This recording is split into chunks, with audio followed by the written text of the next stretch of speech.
औज़ुबिल्लाहि मिनश्शैतानिर्रजीम बिस्मिल्लाहिर्रहमानिर्रहीम रब्बि ज़िदनी इल्मा। प्यारे आका सल्लल्लाहु अलैहि वसल्लम की इस दुआ के साथ हम लेक्चर का आगाज़ करते हैं। मेरे अज़ीज़ तालिब इल्मों, आज हम चैप्टर नंबर 10 का एक इम्पॉर्टेंट टॉपिक पढ़ रहे हैं, that is the phylum नीमाटोडा। Phylum नीमाटोडा के बारे में जो सबसे इंटरेस्टिंग चीज़ है वो जो मुझे लगती है वो ये है कि ये ऑर्गेनिज्म दो एंड्स के मालिक हैं। जाहिर है एक एंड होना चाहिए ओरल एंड, जिसमें उसकी ओरल कैविटी प्रेजेंट होनी चाहिए, and other and should be the anal and, जिसमें एनस प्रेजेंट होना चाहिए। लेकिन इनका इंटीरियर पोस्टीरियर एंड इतने ज़्यादा आपस में मिलते जुलते हैं कि आप इनके ओरल एंड को और एनल एंड को डिफ्रेंशिएट नहीं कर सकते। दूसरी मोस्ट इंटरेस्टिंग चीज़ इसके बारे में ये हमारे स्टूडेंट्स के these are the most abundant organisms. कहा जाता है कि हर 5 में से 4 ऑर्गेनिज्म इसी फाइलम से बिलोंग करते हैं। So to salute their huge reproducibility we should study their other features as well. So let's move to the white board. Welcome my dear zoologists. हम डिस्कस कर रहे हैं फाइलम नीमाटोडा और हम डिस्कस करने जा रहे हैं उसके डायग्नोस्टिक करैक्टर। आपको पता है वो वाला करैक्टर जो इस पर्टिकुलर फाइलम की पहचान है, जिससे मैं इसको पहचान सकता हूं, और दैट वाली character is called as diagnostic character. तो जैसे मैंने आपसे अभी इंट्रोडक्शन में बोला था कि these organisms have got what the pointed ends. Nematode का मतलब ही होता है ऑर्गेनिजम्स हैविंग पॉइंटेड एंड्स, उन्हें हम नाम क्या देंगे? नीमाटोड्स। ज़ाहिर है जब मैं उसके पॉइंटेड एंड की बात करूंगा तो उसका एक इंटीरियर एंड होगा, राइट, और जाहिर है एक उसका पोस्टीरियर एंड होगा। आमतौर पे ऐसा होता है कि इंटीरियर एंड चौड़ा होता है और पोस्टीरियर एंड नैरो होता है। लेकिन नीमाटोड्स की बड़ी यूनिक सी फीचर ये है कि इनके इंटीरियर एंड में और पोस्टीरियर एंड में there is no obvious difference. ठीक है, कोई बड़ा वाज़ेह सा फर्क नहीं है इन दोनों के अंदर, particularly on the basis of morphology. And study of appearance is called as morphology. तो there is no morphological difference. तो फिर आमतौर पे हम कैसे डिफ्रेंशिएट करेंगे कि इसका इंटीरियर एंड कौन सा तो पोस्टीरियर एंड कौन सा है? तो नॉर्मली इसका यही होगा कि जिस तरफ ऑर्गेनिज्म मूव करना शुरू करेगा definitely it should be interior and, because कि इसमें ही चाहे रूडिमेंट्री सही, छोटे सही, लेकिन उसके सेंसरी ऑर्गन्स होंगे। तो जिस तरफ एनिमल मूव कर रहा है वो इंटीरियर एंड, तो जाहिर है aboral end will be the inner end. Now we want to see its evolutionary status. It is very very important, because कि आपको पता है कि जो हम एवोल्यूशन के मानने वाले लोग हैं, हमारा ये मानना था कि चीज़ें आहिस्ता आहिस्ता क्या हुई, कॉम्प्लेक्स हुई और मोर एफिशिएंट हुई। तो उस सारी की सारी एवोल्यूशनरी कैस्केड को हम क्या करेंगे? स्टडी करेंगे। सबसे पहले हम देखेंगे सेलुलरिटी। तो यू नो वेरी वेल कि हमारे पास फाइलम प्रोटोक्टिस्टा के ऑनवर्ड जितने भी ऑर्गेनिज्म थे दे वर मल्टी सेलुलर। तो we can simply write it as far as cellularity is concern these organisms are multi cellular और सिंपली मल्टी सेलुलर। और अगर आप लोग इन पर्टिकुलर ऑर्गेनिज्म को देखें तो क्या इन ऑर्गेनिजम्स के अंदर टिश्यूज पाए जाते हैं? नहीं। तो answer is yes, tissues are existing in this organisms, therefore these organisms are called as eumetazoans. तो अगर मैं इनकी जुआ नेचर को देखूं तो these are basically eumetazoans and they have developed what? Definitely tissues. So we must write tissue. Good, tissues does exist in these organisms, right? And then we want to see the symmetry. Symmetry का मतलब है तरतीब, कि इन organisms में organs की arrangement क्या है।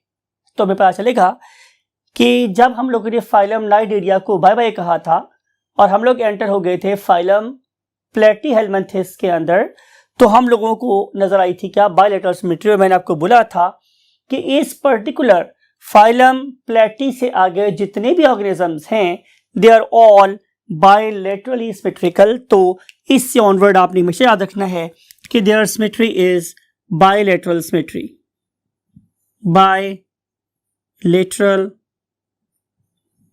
symmetry. Right.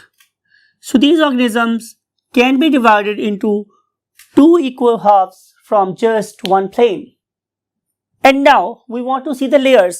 Definitely these organisms were triploblastic. And whenever we say triploblastic, तो इसका मतलब मेरे पास ये है कि these organisms have got 3 layers. And you know very well, 3 layers means ectoderm, mesoderm and endoderm. And if you look at the stomes, mean to say कि ये ऑर्गेनिज्म, आपको याद है लेक्चर लिया था ड्यूट्रोस्टोम्स और प्रोटेरोस्टोम्स के बारे में, तो अंडरस्टैंड करना है कि ये वाले ऑर्गेनिज्म ड्यूट्रोस्टोम या प्रोटोस्टोम्स हैं. तो answer is these organisms are protostomes. These organisms are protostomes. It means कि इनका जो पहला पोर बनेगा, प्रोटो मीन्स पहला, स्टोम मीन्स माउथ, तो जो पहला ही सुराख बनेगा वही क्या बनेगा, माउथ. और आपको ये वाली बात भी याद है कि इनका जो पहला सुराख था वो कहाँ बना था, ब्लास्टुला स्टेज पे. It means their blastopore is the mouth. ठीक है. Then we want to study the next feature of this organism, that is a coelom. तो आपको याद है हमने डिस्कस किया था कि coelom is the body cavity. Now we want to see the nature of body cavity of these organisms. तो हमें पता चलता है कि इन ऑर्गेनिज्म की सिलोम ट्रू बॉडी कैविटी नहीं है. और अगर ट्रू बॉडी कैविटी नहीं है तो फिर इसे हम क्या कहेंगे, तो आंसर इज, हम इसे नाम देते हैं pseudocoelom. Name of the coelom of these organism is pseudocoelom. And whenever we say pseudo, it means false. Right. अब सवाल ये है, आपको याद होगा कि हमने आखिर से फॉल्स क्यों बोला था, बिकॉज के इन पर्टिकुलर ऑर्गेनिजम्स के सिलोम के बाहर हकीकी तौर पे मीजोडर्मल लाइनिंग नहीं है. और अगर हम इसके ओरिजिन को फाइंड करना चाहें कि ये कहां से डेवलप हुआ, तो आपको पता होना चाहिए कि these particular pseudocoelom they develop from, कहां से डेवलप हुई, फ्रॉम द ब्लास्टोसील. अब ब्लास्टोसील क्या बला है, आपको याद होगा कि ब्लास्टुला के अंदर एक कैविटी थी, उस पर्टिकुलर कैविटी का नाम क्या है, ब्लास्टोसील. तो जब ब्लास्टोसील ही बॉडी कैविटी बन जाए और उसके बाहर हमारे पास मेसोडर्म की लाइनिंग ना हो, तो हम लोग इसे क्या नाम देंगे, pseudocoelom. So this particular pseudocoelom is blastocoel in origin. And now we want to discuss the nature of this particular blastocoel और द सूडोसिलोम. तो मैंने आपको ये बताना है माय डियर स्टूडेंट्स कि इस पर्टिकुलर केस में हमारे पास मेसोडर्मल सेल्स तो नहीं है, तो इसी जगह पर क्या है, स्पेसिफिक किस्म के सेल्स जिन्हें हम नाम देते हैं क्या, वैक्यूलेटेड सेल्स. जैसे प्लांट सेल में वैक्यूल होता है, वैसे ही यहाँ पे वैक्यूलेटेड सेल्स हैं. और आप जरा इमेजिन करें मुगल दौर में बनने वाली बिल्डिंग्स को. राइट. आपने देखा कि इन सारे बिल्डिंग्स के अंदर आप लोगों को आर्चेस या कमान नजर आती. ये जो आर्चेस या कमान है, ये बड़े स्ट्रॉन्ग एक फोर्स देती है जिसके ऊपर हम पूरी बिल्डिंग का वेट डाल सकते हैं. इस पर्टिकुलर केस में जो ईंटें हैं अब एक दूसरे के अंदर फंस जाएंगी. राइट. उनका जो नीचे वाला डायमीटर है वो नैरो है, ऊपर वाला डायमीटर ज्यादा है, तो ये एक सर्कल सा बना लेंगी और ये इतनी स्ट्रांगली फंसेंगी कि पूरी बिल्डिंग का वेट उठा लेंगी. कुछ ऐसी ही आर्किटेक्चर, कुछ ऐसी इंजीनियरिंग ये वाले वैक्यूलेटेड सेल्स भी यूज करते हैं कि जब ये वाले टर्जिड सेल्स एक दूसरे के साथ फंस जाते हैं तो एक आर्क बना लेते हैं. मैथमेटिक्स में आप ग्रेड 9 में 10 में पढ़ के आए होंगे कि आर्च क्या होती है, एक कॉस. राइट. तो उस पर्टिकुलर कॉस को या आर्च को हम यहां पर भी यूज करें. When different arches combine together they give rise to a bigger circle, something like it. अगर मेरे पास ये एक आर्च है, ये दूसरी आर्च है, ये तीसरी आर्च है, चौथी आर्च है, पांचवी आर्च है, तो ये आर्चेज आपस में मिल रही हैं और आपस में मिल मिल के एक बहुत बड़ा सर्कल बना सकती. तो same is the architecture of this particular coelom कि इसके अंदर मेरे पास वैक्यूलेटेड सेल्स हैं. ये जब आपस में मिलेंगे तो they will give rise to a very special type of skeleton, and that very skeleton is called as hydrostatic skeleton. और यही इसका रोल भी है कि this particular cavity is in fact providing it a hydrostatic skeleton. Right. तो ये बिल्कुल different चीज है। कहां से? मेसोडर्म से। देयरफॉर हम इसे क्या नाम देते हैं? सूडोसिलोम। दोबारा से इस टॉपिक को रिकैप कर रहा हूं सिर्फ आप लोगों के लिए कि पहली बात है सूडोसिलोम क्यों है, बिकॉज कि इसके बाद मेसोडर्म लेयर नहीं है। नंबर 2, इसके सेल्स मेसोडर्मल सेल से डिफरेंट है। और नंबर 3, ओरिजिन में भी ये मेसोडर्मल सेल से नहीं बनी। तो इन 3 डिफरेंसेस की वजह से हम इसको क्या बोलते हैं हमारे students? Nothing other than pseudocoelom. And now we want to discuss the next concept and that is pertaining to the size.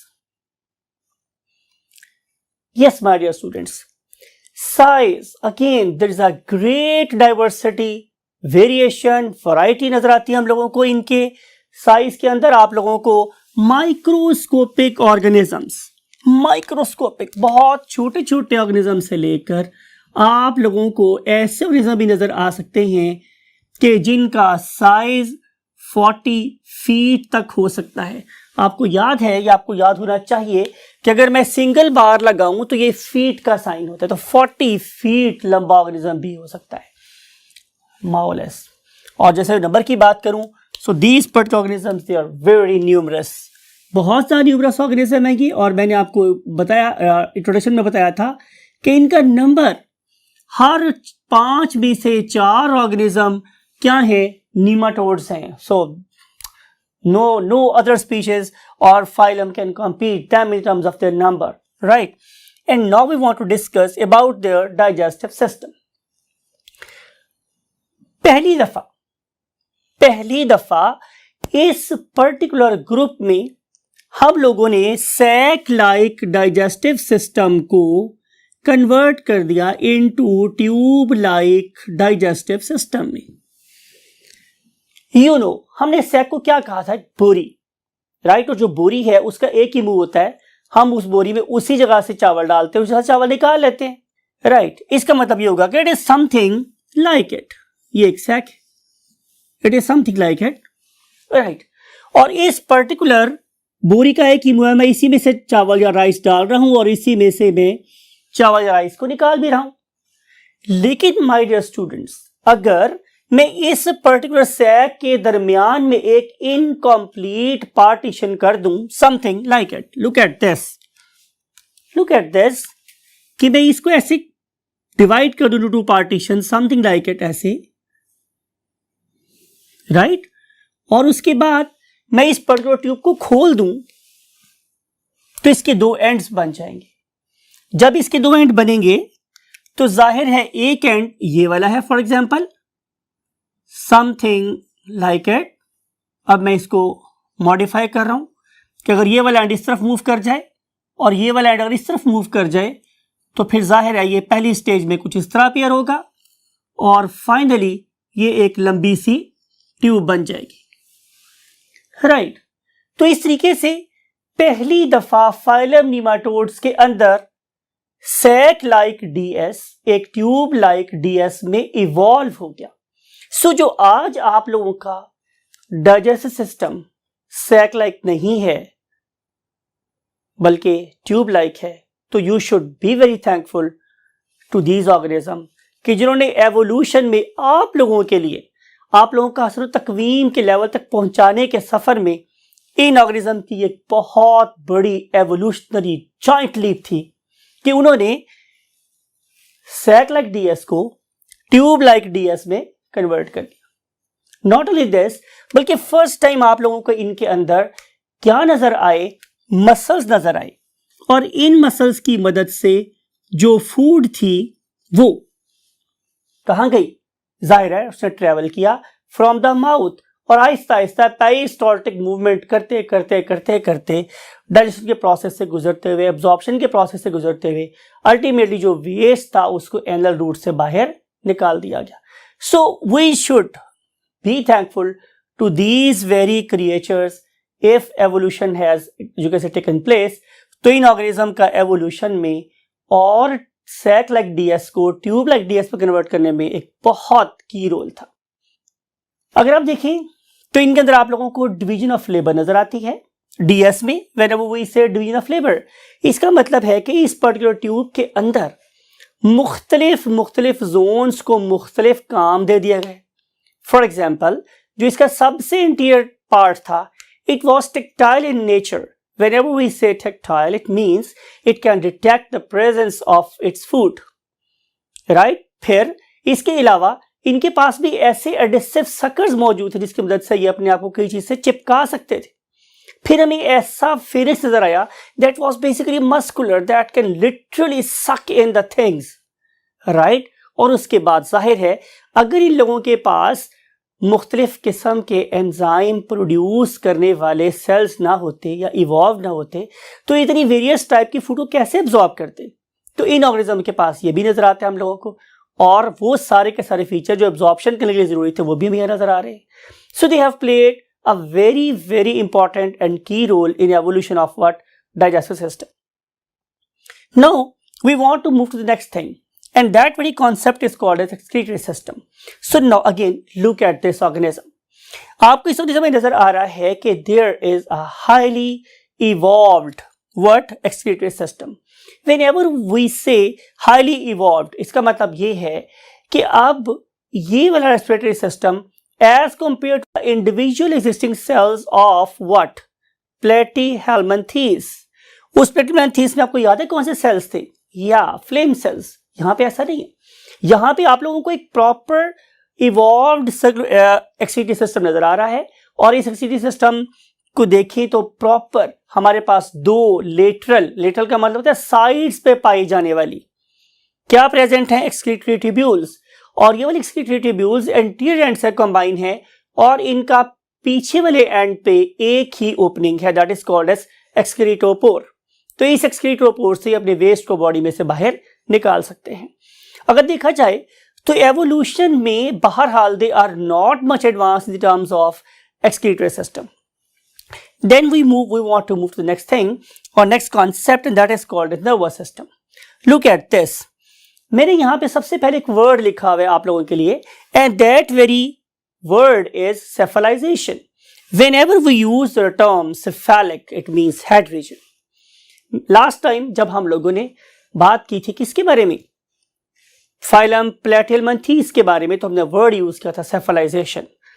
Mean to से कि इन ऑर्गेनिज्म के अंदर अब हमें एक जगह पर इंटरमीडिएट न्यूरॉन्स इकट्ठे होते हुए नजर आ रहे, प्लस वहां से सेंसरी ऑर्गन्स डेवलप हुए। अगर मैं इन ऑर्गेनिज्म को पीछे वाले फाइलम से कंपेयर करूं तो इनकी सेफलाइजेशन मींस हेड बनाने की जो एबिलिटी है या सेंस ऑर्गन बनाने की एबिलिटी है, ये किसी तौर से भी हमें फाइलम प्लेटिहेल्मिन्थेस से ज्यादा बेहतर नजर नहीं आ रही, राइट। लेकिन however it is important to note कि इन ऑर्गेनिज्म के अंदर बहरहाल एक बेहतरी जरूर आई, वो ये माय डियर स्टूडेंट्स कि लुक एट दिस कि इन्होंने अपने इंटीरियर रीजन में एक सर्कुलर नर्व की रिंग बनाई। You can say it is a cephalic modification, लेकिन इस पर्टिकुलर सर्कुलर रिंग से फिर मेरे पास एक डॉर्सल, लुक एट दिस, एक डॉर्सल, फिर इस सर्कुलर रिंग से मेरे पास एक वेंट्रल नर्व कॉर्ड निकली, प्लस दो लेटरल, दो साइडों पे नर्व कॉर्ड निकली, और इसकी वजह से इनमें डेवलप हो गई फिर क्या, कॉम्बिस्टल नर्व्स, जिसने इस पर्टिकुलर ऑर्गेनिज्म के अंदर डेफिनेटली हमारे न्यूरॉन्स का एक केबल, एक जाल बिछा दिया। So this very organism it is much more tactile, is much more sensitive to touch, it is much more sensitive to environmental changes as compared to of course the platyhelminthes। और फिर आपको ये वाली बात भी पता है कि उनमें से जो मोस्ट ऑर्गेनिज्म थे उनको नर्वस सिस्टम में वो होने की जरूरत इसलिए नहीं थी क्योंकि उनके पास उन्होंने तो रहना था पैरासाइट, लेकिन इनमें से बहुत से ऑर्गेनिज्म क्या है, फ्री लिविंग है। So once they have decided कि we should live independently, we should exist independently, तो they should have a very good information from their surrounding।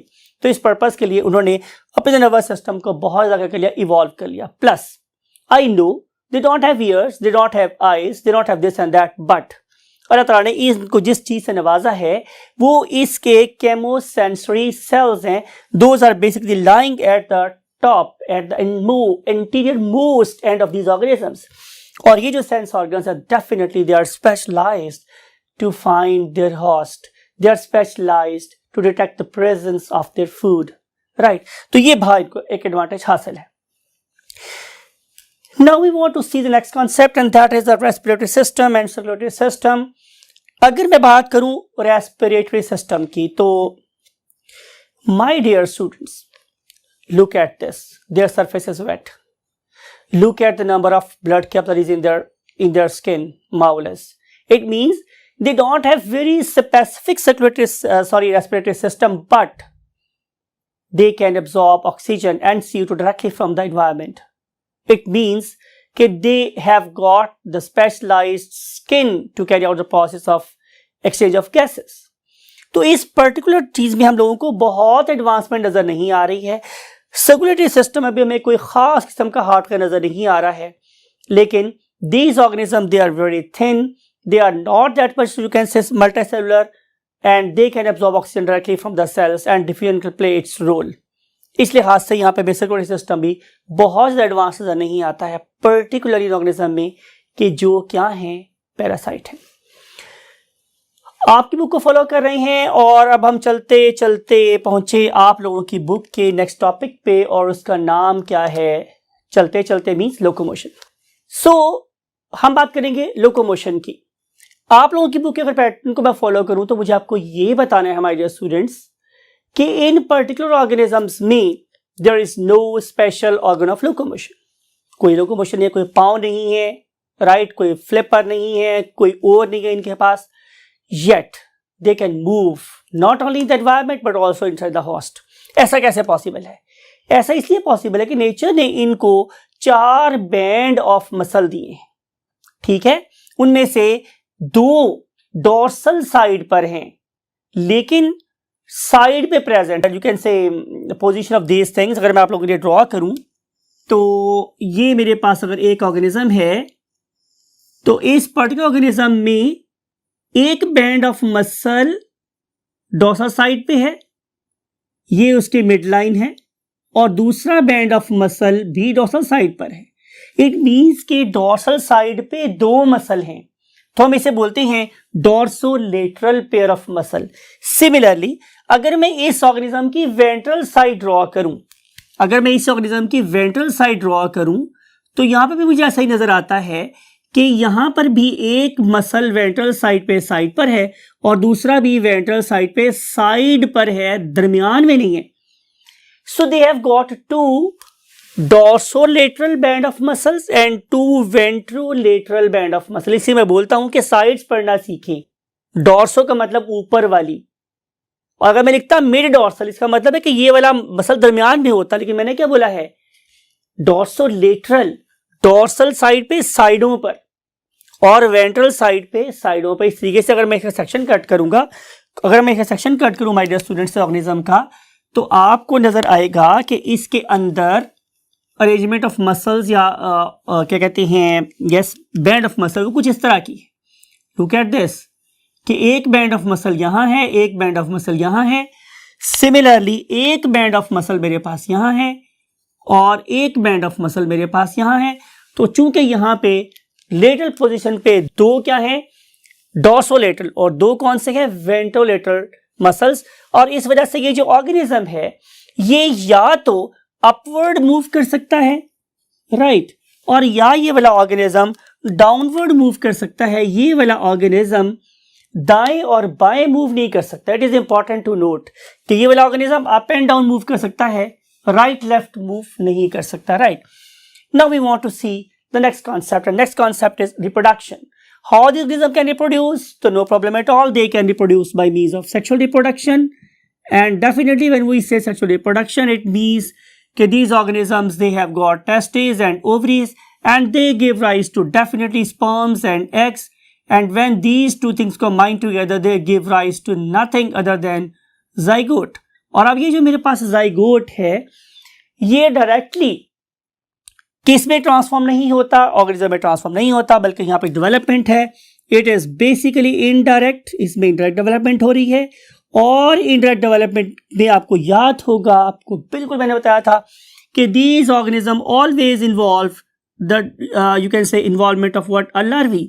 तो अगर लार्वी बन रहे होंगे तो डेवलपमेंट कैसी है इनडायरेक्ट, क्योंकि मैंने आपको बताया था कि लार्वी बेसिकली क्या है एक ईटिंग मशीन है. Its function is to eat eat and eat, और जब वो काफी ज्यादा खा पी लेगा तो काफी ज्यादा खाने पीने के बाद it will store that much sufficient energy, तो फिर उस एनर्जी को ये इस्तेमाल करेगा और अगली डेवलपमेंटल स्टेजेस को क्रॉस करते हुए इवेंचुअली एक एडल्ट ऑर्गेनिज्म में कन्वर्ट हो जाएगा, राइट।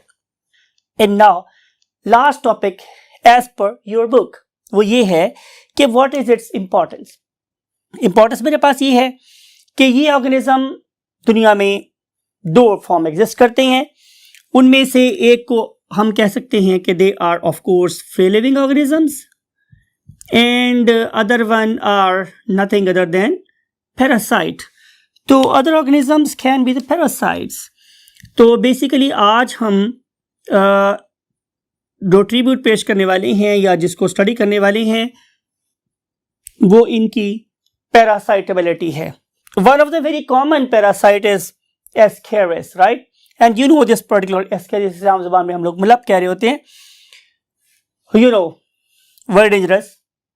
और अगर मैं इस एस्केरिस के बारे में आपको ये वाली बात बताऊं कि ये बहुत ज़्यादा डेंजरस होते हैं, और अगर मैं आपको ये वाली बात बताऊं कि ये आप लोगों के पेट में पाए जाते हैं और जिस ऑर्गेनिज्म में ये प्रेजेंट होंगे उसकी टमी बहुत ज़्यादा डिस्टेंडेड होगी, but that very organism will be merasmic.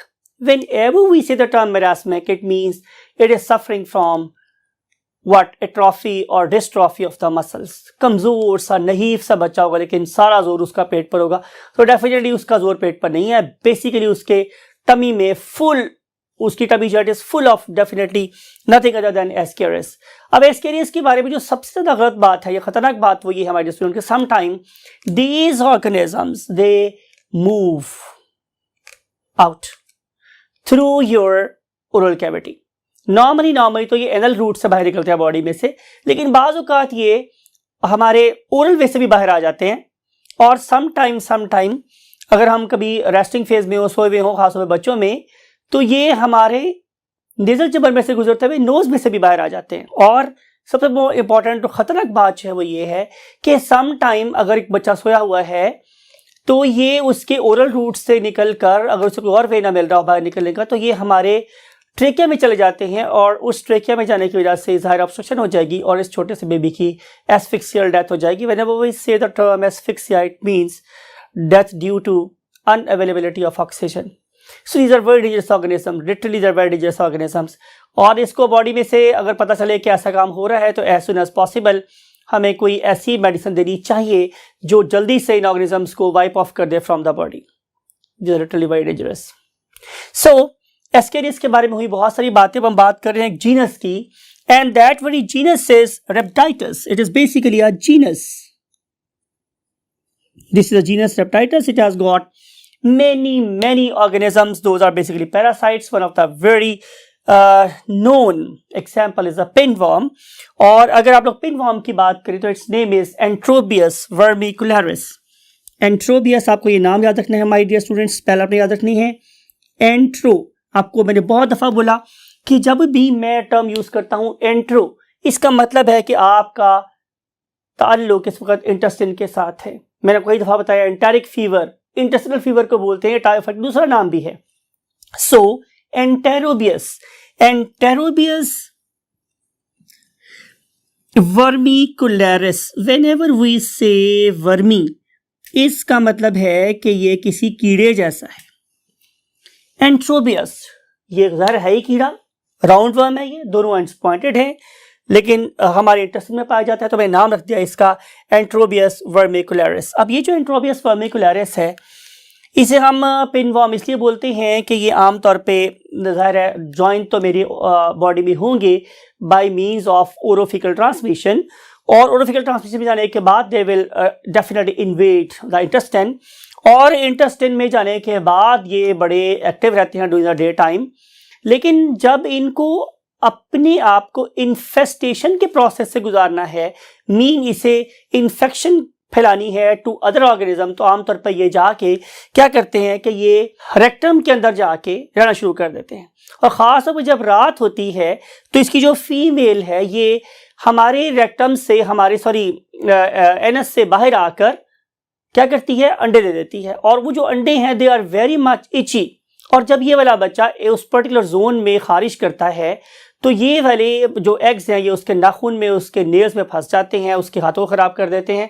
और अगर ये वाला बच्चा सुबह उठ के बगैर हाथ वगैरह धोए या प्रॉपर तरीके से हाइजीनिक कंडीशंस को फॉलो किए बगैर अगर किसी दूसरे बच्चे से हाथ मिलाएगा और वो वाला दूसरा बच्चा भी माशाल्लाह उतना ही साफ है और उन्हीं गंदे हाथों से कोई फूड खा लेगा तो जाहिर अब ये वाले एग उस पर्टिकुलर ऑर्गेनिज्म में ट्रांसफर हो जाएंगे जिसमें पहले नहीं थे। तो this is a way of infestation और transmission. This very transmission is called as orofaecal transmission because fecal point से ये निकली और हाथों के जरिए दूसरे ऑर्गेनिज्म में पहुंच गई। This is called as orofaecal transmission. अब इसकी जो बुरी चीज है वो ये है कि रात में चूंकि ये ऑर्गेनिज्म बाहर निकलती है अंडे देने के लिए तो ये बच्चे को रात को सोने नहीं देती, बार बार बच्चा जो है वो अपने एनल पॉइंट के ऊपर खारिश कर रहा होता है।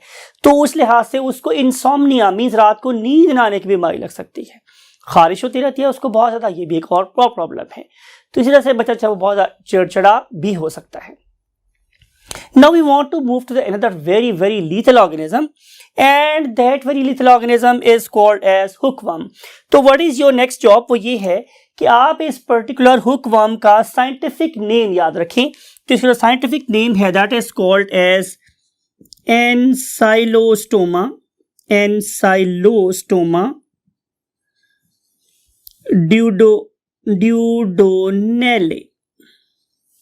duodenale एनसाइलोस्टोमा ड्यूडोनेल। ठीक है, आप लोग नेल भी याद रख सकते ताकि आपको याद रहे, otherwise just duodenale, right. So ancylostoma it is not T, it is L. I must correct it again for you. Ancylostoma duodenale name indicate कर रहा है कि ये वाला ऑर्गेनिज्म आप लोगों के ड्यूडेनम में हुक्स के साथ चिपका रहता है। हुकवर्म के नाम इसलिए लिखा है बिकॉज आपको इसकी हुक्स के बारे में पता चल जाए। और दूसरी बात ये है कि ये आपकी ड्यूडेनम में पाया जाता है, इसलिए मैं इसे नाम दे रहा हूं duodenale. So this particular ancylostoma duodenale is a parasite of your duodenum. अब ये करता क्या है, हमने लिखा हुआ है आप लोगों के लिए कि ये एक बहुत डेंजरस ऑर्गेनिज्म है और साथ में लिखा है व्हाई, राइट। उसको मैंने आंसर आपको दिया है अभी कि ये वाला ऑर्गेनिज्म जब आप लोगों की विलाई के साथ चिपकेगा तो ये आपकी विलाई को खाना शुरू कर देगा और उस पर्टिकुलर बस्टिंग की वजह से बहुत सीवियर इंटरनल ब्लीडिंग हो सकती है ऑर्गेनिज्म की। और जाहिर है हम कैसे पहचानेंगे कि इस पर्टिकुलर ऑर्गेनिज्म के अंदर ब्लीडिंग हो रही है, तो इसका सिंपल सा आंसर ये है कि ये वाला जो बच्चा है, ये वाला जो बड़ा है, इस ऑर्गेनिज्म के का जो स्टूल होगा इट विल बी ब्लडी। अगर किसी बंदे के स्टूल में ब्लड आ रहा है तो इसका पर्पस ये हो सकता है या इसका मतलब डेफिनेटली ये है कि या तो ये पर्सन टीबी से सफर कर रहा है, इंटरसेलुलर टीबी से सफर कर रहा है, और या फिर इसके अंदर कोई ना कोई एंडोपैरासाइट है, समथिंग लाइक एंटामीबा हिस्टोलाइटिका और दिस वेरी नोटोरियस व्हाट एनसाइलोस्टोमा ड्यूडेनेल। तो ब्लड का आना ये बहुत खतरनाक हो सकता है बिकॉज खास तौर पे अगर ये प्रॉब्लम छोटे बच्चों को है तो ये वाले बच्चे बहुत सीवियर अनीमिया का शिकार हो सकते हैं। And you know very well what is anaemia, deficiency of blood in the body. और आपको पता है कि ब्लड का रोल क्या, ऑक्सीजन प्रोवाइड करना, न्यूट्रिएंट्स प्रोवाइड करना। तो ये वाले बच्चे फिर किसी हद तक फिजिकल रिटार्डेशन का शिकार भी हो सकते हैं। Now what is there occurrence, ये कहाँ कहाँ पाए जाते हैं? तो इसके लिए मेरे पास आंसर स्टूडेंट्स ये है कि ये दुनिया के मुख्तलिफ इलाकों में पाए जाते हैं। For example they are present in Asia, and then North Africa, and last but not the least in Europe.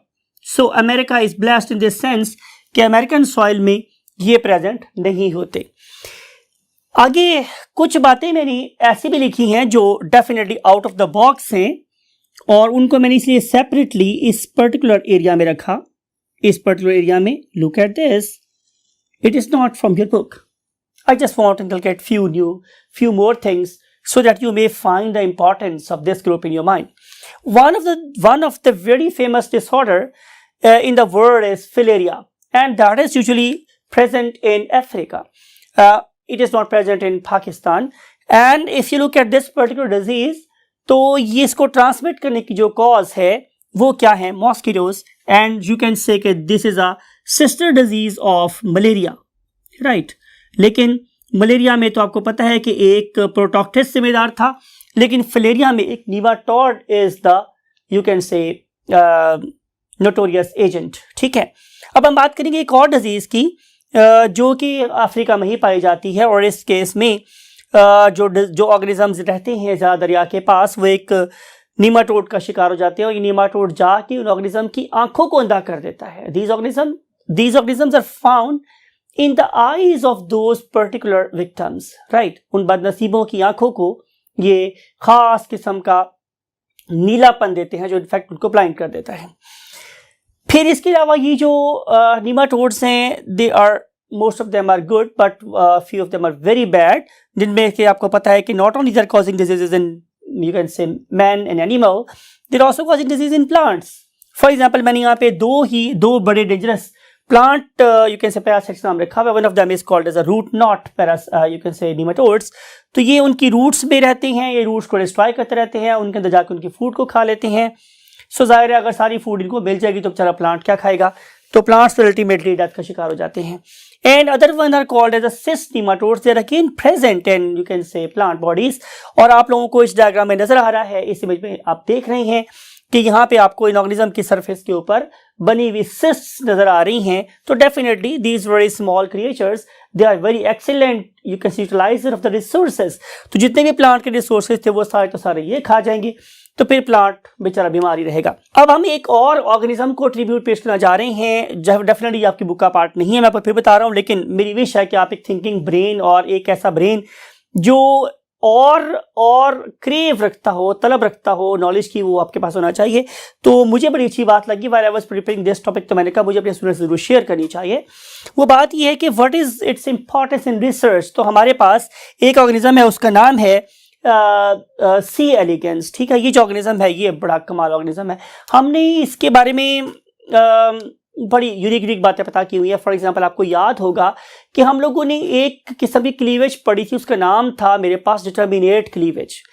When ever we say the term determinate, इसका मतलब यह है कि उस पर्टिकुलर जाइगोट से बनने वाले ब्लास्टोमियर्स